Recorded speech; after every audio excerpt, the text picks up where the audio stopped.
جی السلام علیکم۔ میرا وعلیکم سوال السلام۔ یہ ہے غامدی صاحب کہ جو سیونگ اکاؤنٹ میں آپ منافع لیتے ہیں، کیا وہ بے معجل یا ٹائم ویلیو آف دا منی ہے، وہ اس کو لے سکتے ہیں؟ بہت شکریہ۔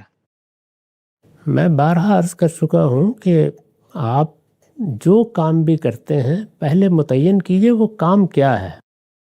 یعنی اگر تو کسی کو قرض دیا ہے یا کسی قرض دینے والے ادارے میں آپ نے رقم لگا دی ہے تو قرض کے بارے میں اللہ تعالیٰ نے بتا دیا ہے کہ اس پر کوئی منفعت نہیں لی جا سکتی۔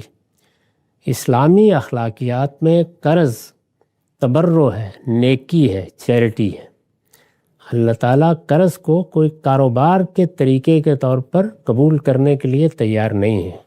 انہیں اصرار ہے کہ میں نے جو نعمتیں بھی تمہیں دی ہیں وہ اگر تمہاری ضرورت سے زیادہ ہیں، تم اپنے کسی بھائی کی مدد کا حوصلہ رکھتے ہو تو کر دو، اللہ تمہاری کسی مشکل میں تمہاری مدد پہ آ جائیں گے۔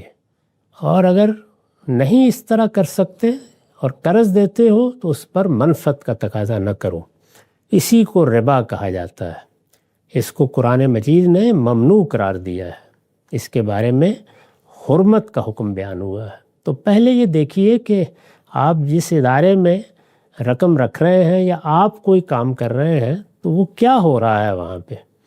تو اگر تو قرض کو ذریعہ بنایا جا رہا ہے تو پھر یہ ربا ہوگا۔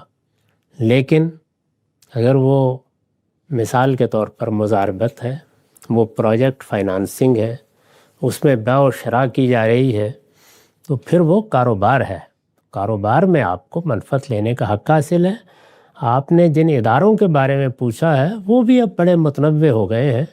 اس میں ریاست کے ادارے ہیں، ان کے اپنے طریقے ہیں، عام بینک ہیں، ان کے اپنے طریقے ہیں، انویسٹمنٹ بینکس ہیں، ان کے اپنے طریقے ہیں۔ تو بنیادی بات میں نے آپ کی خدمت میں عرض کر دی۔ اس میں ایسی شکلیں بھی ہو سکتی ہیں کہ جہاں کچھ مشتبہ سا معاملہ ہو جائے، یعنی آدمی کے لیے فیصلہ کرنا مشکل ہو، وہاں احتیاط کے پہلو کو ترجیح دینی چاہیے۔